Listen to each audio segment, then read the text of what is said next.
En RR Noticias, la voz de Fernando Ortiz Croal. Aquí está con ustedes esta mañana como cada jueves y lo esperamos obviamente porque siempre nos cuenta su punto de vista, siempre muy certero sobre las realidades de la vida nacional. ¿Cómo estás? Estimado Ángel, bien, gracias, muy contento de estar aquí contigo esta mañana de jueves. Gracias por acompañarnos. ¿De qué vamos a platicar hoy? Pues mira, primero tú ya dabas cuenta hace un rato de el aniversario de la fundación de la ciudad de Querétaro, 454 años, ¿no? Además es número capicúa, ¿no? Sí, es cierto, tienes razón. Se lee igual de un lado para otro. Es verdad. El capicúa es un término que viene del catalán, curiosamente, que significa cabeza y cola. Ah, mira. ¿No? De ahí la expresión. Y fíjate, Ángel, pareciera mucho tiempo, pero ahorita antes de entrar al aire estaba checando y, por ejemplo, la ocupación árabe en la península ibérica duró 8 siglos, aquí llevamos Sí, claro. 4 y medio. O sea, Sí, claro. El doble de lo que tiene Querétaro de fundado, ¿no? Entonces empezamos a ver que qué tan viejos somos, pues no tanto, ¿no? En la escena universal, ¿no? Es verdad. Pero creo que Querétaro se ha venido consolidando como una ciudad cada vez más importante en el panorama nacional, mexicano e internacional. Y da mucho gusto, Ángel, no obstante los retos, cada vez más complejos, pero da gusto vivir en Querétaro, ser queretano, ya sea por nacimiento, ya sea por elección, y felicidades a Querétaro, ¿no? Y ojalá todos contribuyamos a conservar lo bueno de Querétaro, a depurar aquello que no nos gusta, ¿no? Circunstancialmente, por otros temas, porque siempre es un privilegio platicar con Fernando. Ahorita en la pausa hablábamos acerca de lo agradecidos que debemos estar pues con lo que tenemos. Yo creo que, y se los digo a ustedes con cierta frecuencia, sin ánimo de ser predicador, pero creo que una de las grandes cosas que los seres humanos tenemos es esa capacidad de reflexión para agradecer lo que tenemos. Claro, terminamos siempre, porque es la naturaleza del ser humano también, a veces anhelando lo que nos falta, y eso está padre, pero también eso nos enceguece de agradecer lo que tenemos. Y hablamos también de eso, del privilegio pues de vivir en Querétaro, que aunque pareciera una frase muy trillada, de verdad que cuando comparamos lo que está alrededor de nosotros, híjole, pues estamos benditos. Afortunadamente, Ángel, no agradecer, dicen que la gratitud es la fuente de la humildad y la serenidad, ¿no? Y sí somos afortunados. Digo, hay problemas, hay quien pasa momentos muy difíciles. Claro. También me parece que en la vida pues, es esta rueda de la fortuna en la que a veces estás arriba, a veces abajo, pero finalmente Querétaro es un espacio que permite desarrollarte con tranquilidad, con expectativa, con objetivos, y hay lugares que no, hay lugares donde sobrevives, ¿no? Aquí sí te puedes desarrollar. Y vives con la zozobra de que, digo, además de la incertidumbre económica, con la zozobra de que las condiciones de inseguridad no te vayan a tocar a ti y que tú también vayas a ser una de las estadísticas del día, como lo que veíamos en Sinaloa, ya rebasó al estado de Guanajuato en los números de violencia, obviamente por esta guerra encarnizada que ya va a cumplir un año después de que se llevaron al Mayo para allá y que están estos dos grupos delincuenciales enfrentados. La economía está hecha pedazos en el estado de Sinaloa y evidentemente pues también la violencia, lo que pasó con este lunes con el tema de las personas que dejaron ahí bajo este puente ahí en Culiacán. Qué tremendos y colgados, y los demás en la camioneta. Y los de la camioneta. Decía yo y lo reitero, ¿en qué nivel de impunidad sabes que te desenvuelves para poder ir a colgar a 4 personas sin cabeza y que al resto de tus enemigos los metiste ahí en una camioneta sabiendo que pues es el Sinaloa de no pasa nada, ¿no? Claro, los cárteles mexicanos son tristemente sanguinarios, ¿no? Sí. Tristemente sanguinarios, lamentablemente. Bueno. Pero bueno, oye Ángel, siguiendo con esto de las efemérides, fíjate que pasó de noche ayer un acontecimiento que para la gente joven pues no les tocó, pero a los que ya estamos un poquito más cascadones, fue muy importante en su momento, que fue el 2 de julio del 2000. Es cierto. ¿No? Ayer se cumplieron 25 años del triunfo electoral de Vicente Fox en la elección presidencial del 99-2000, en ese proceso en el que contendió Fox, me parece, sacó 42%, Francisco Labastida por el PRI el 36% y el ingeniero Cuauhtémoc Cárdenas entonces por el PRD el 16%.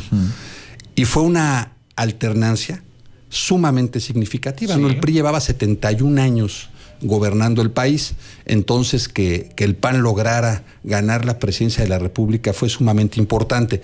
Yo en lo personal no compro el argumento de la transición democrática.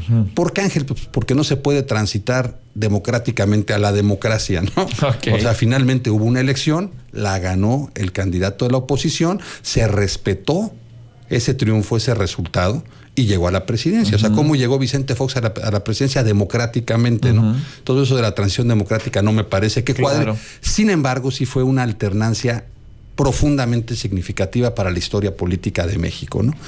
Y curioso porque hoy Vicente Fox ya no está en el PAN.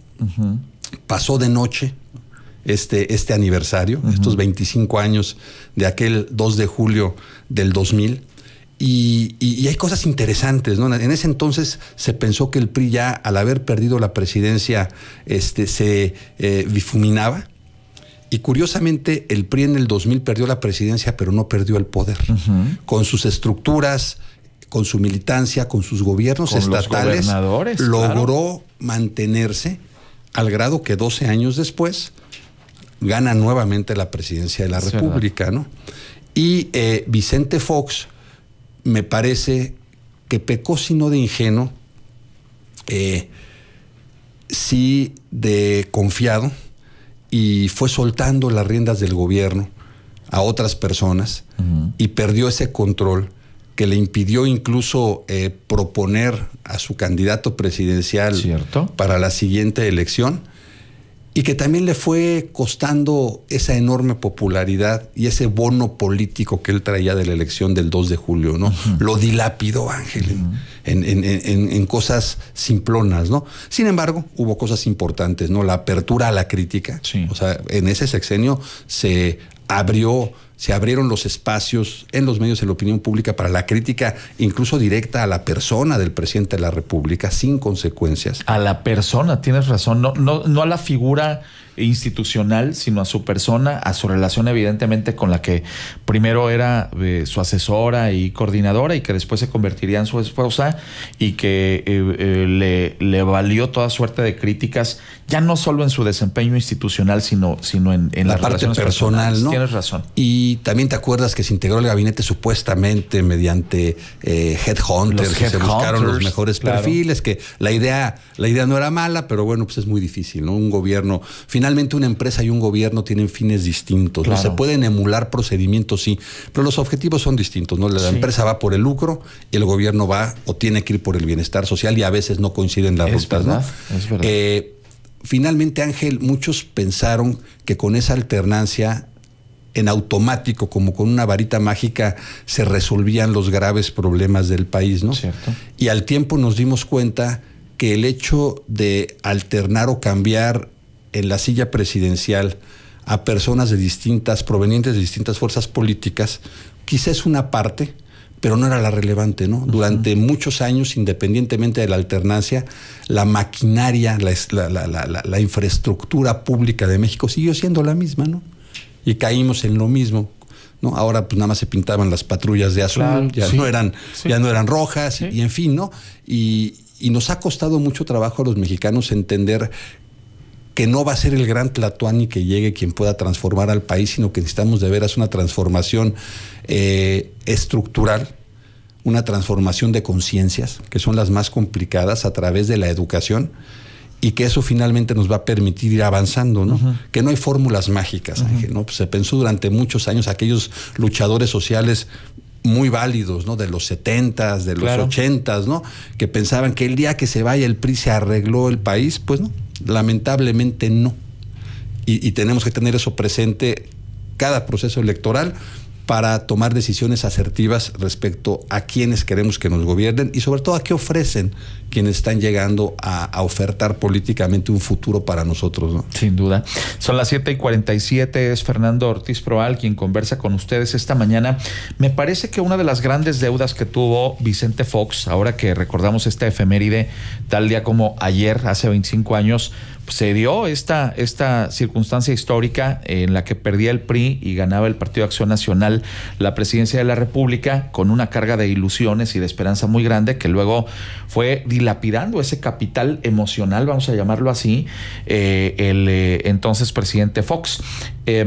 Una de las grandes deudas que me parece que generó también esta pérdida del capital fue el pensar justamente en el gobierno como una estructura empresarial, partiendo, como decías tú, del tema de los headhunters, pero también de otras decisiones que eran tomadas más desde una visión empresarial. Él lo fue durante muchos años de su vida. Era su formación. Era su formación, y no tiene nada de malo ser empresario y luego convertirse en presidente, pero sí, como tú dices tú, atender a criterios donde a lo mejor van a estar encontradas las posiciones, porque lo que hay que buscar no es un desarrollo empresarial, sino una justicia social, si me permites esa expresión. Y creo que ahí fue también una de las grandes deudas. Se potenciaron muchas cosas desde esta visión, pero sin tomar en cuenta a los grandes olvidados de la política priista durante muchos años, a los que se volteaba a ver pues solamente cuando había elecciones y con una visión clientelar. Luego el PAN también intentó hacer esto en el sexenio de Fox y luego con Calderón, con resultados variopintos, pero sin atender las causas directas de esta marginación y de esta pobreza, en un lenguaje que hay que decirlo también claramente, Andrés Manuel López Obrador supo capitalizar con el paso de los años y le llevó a la presidencia de la República tarde o temprano. Así es, Ángel, yo coincido plenamente contigo. Andrés Manuel supo capitalizar esa falta de atención y de mensaje. Sí. A esos grandes grupos, sí, vulnerables en México. Les generó esperanza.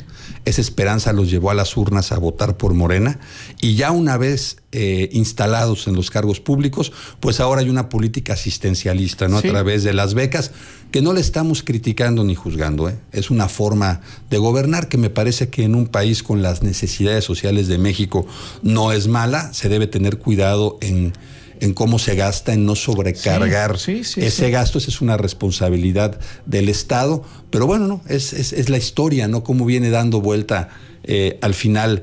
Y no podemos perder de vista, o no deben de perder de vista los partidos políticos, la realidad social de este país para hacer política, ¿no? Como ocurrió pues durante algunos años, ¿no? Porque el PRI empezó también muy atento a esos segmentos, ¿te acuerdas? Los sectores, el sector popular, el sector obrero, ¿no? El campesino y todo.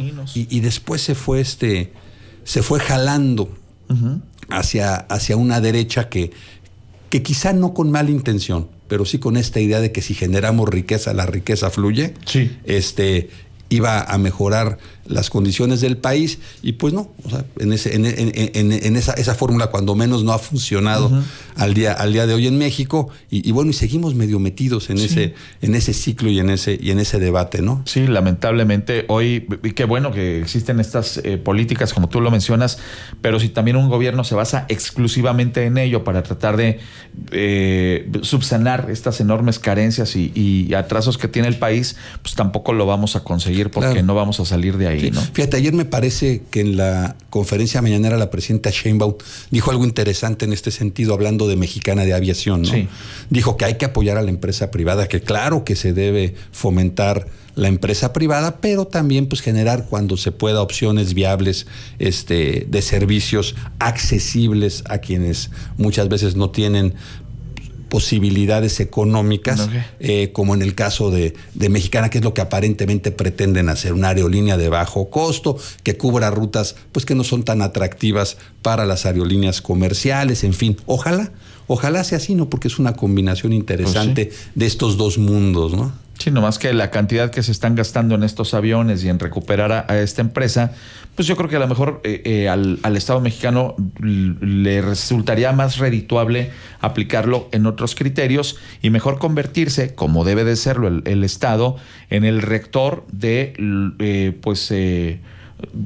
una serie de marcos y de normativas para que exista desde la libre empresa una competencia y unos precios que también beneficien a ciertos sectores de la población, porque además cuando al Estado mexicano le ha tocado ser el que proporciona estos servicios, mal hemos salido y no ha sido productivo. No ha habido eficiencia, ¿no?